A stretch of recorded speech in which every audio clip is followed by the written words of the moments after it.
যদি আমি বলি আমার রাসূল কেমন ছিলেন, তিনি ছিলেন মধ্যম আকৃতির, তিনি না লম্বা না খাটো। তিনি কখনো বা যখন হাজারো মানুষের সামনে দাঁড়াতেন, বিদায় হজের সময়ে 1,40,000 সাহাবা যখন ময়দানে, তিনি যখন আস্তে করে উঠে দাঁড়ালেন, ওনার চাইতে অনেক লম্বা লম্বা মানুষ থাকার পরেও অবাক বিস্ময়ে সবাই তাকিয়ে দেখলো সবার উপর দিয়ে যে মানুষটির মাথা মুবারক দেখা যায়, তিনি নবী মুহাম্মদুর রাসূলুল্লাহ সাল্লাল্লাহু আলাইহি ওয়াসাল্লাম। তিনি মধ্যম আকৃতির হওয়ার পরে সবার উপরে তার শির, সবার উপরে তার মাথা। সবাই অবাক বিস্ময়ে তাকিয়ে দেখলেন তার চুলগুলো হালকা হালকা কোঁকড়ানো। তিনি কখনো বা যখন চুলের ভিতরে তৈল দিয়ে আছড়াতেন, অবাক বিস্ময়ে মানুষ তাকিয়ে দেখতেন, মনে হতো চুলের মাঝে যেন মৃদুমন্দ ঢেউ দেখা যায়। তার কপালটা ছিল চওড়া শুভ্র, তার চোখের ভ্রুগুলো ছিল ধনুকের মতো বাঁকা, তার চোখগুলো ছিল টানা টানা ভাসা ভাসা, তার চোখের পাতাগুলো ছিল গোলাপের পাপড়ির মতো। তিনি কখনো বা যখন চোখের পলক ফেলতেন, অবাক বিস্ময়ে মানুষ তাকিয়ে দেখতেন, মনে হতো মৃদুমন্দ বাতাসে গোলাপ পাপড়ি দোল খাচ্ছে। তার চোখের সাদা অংশ ছিল রক্তিমাভ সাদা, কালো অংশ ছিল তার কৃষ্ণ কালো। তার ঠোঁটগুলো ছিল গোলাপি রঙের, তার নাকটা ছিল খাড়া, ছিদ্রগুলো ছিল ছোট ছোট, নাকের নিচে ঠোঁটের উপরে ছিল চিকন সরু গোঁফ।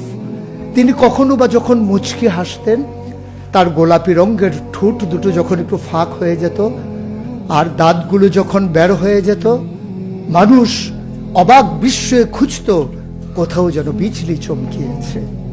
তিনি যখন প্রচন্ড গরমের মাঝে ঘেমে সিক্ত হতেন, কপালে তার মুক্তার দানার মতো ঘাম জমে যেত।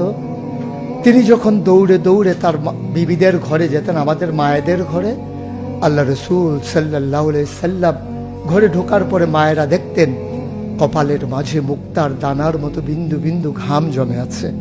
মায়েরা বলতেন, গুস্তাখি মাফ কর দিজিয়ে, বেয়াদবি মাফ করবেন, আপনি চুপটি করে একটু বসুন। নবীকে বসিয়ে ওরা ছোট্ট শিশু খুঁজে বের করতেন, অতি যত্নে পরম আদরে তার কপালের ঘামগুলো তারা শিশির ভিতরে ভরে মুখ বন্ধ করে রেখে দিতেন। ঈদ যখন আসতো, বিয়ে যখন হতো, জমানো ঘাম তারা আতর হিসেবে ব্যবহার করতেন। এ নবী তো সে নবী, হেঁটে গেছেন 1 মাস আগে রাত পথ ধরে, যাওয়ার পরে তিনি তো চলেই গেছেন। 1 মাস পরে যখন আবার ওই পথ মারিয়ে কোনো এক সাহাবা যাচ্ছেন, স্থানীয় বাসিন্দা যারা রাস্তার কিনারে যাদের ঘর, তাদেরকে ডেকে বললেন, ভাইরা এ পথ দিয়ে কি আমার নবী হেঁটে গেছে কখনো? বলেছ সে তো 1 মাস আগের কথা, তুমি বুঝলে কেমনে? মুচকি হেসে সাহাবা জবাব দিলেন, হেঁটে গেছেন 1 মাস আগে, কিন্তু আজও সেই পথে নবীর গায়ের জান্নাতি গন্ধ পাওয়া যায়। এ আমার নবী, এ আমাদের নবী, আমাদের গর্ভের নবী। কেন পাঠালেন নবীকে? লাকাদ কানা লাকুম ফি রাসূলিল্লাহি উসওয়াতুন হাসানাহ।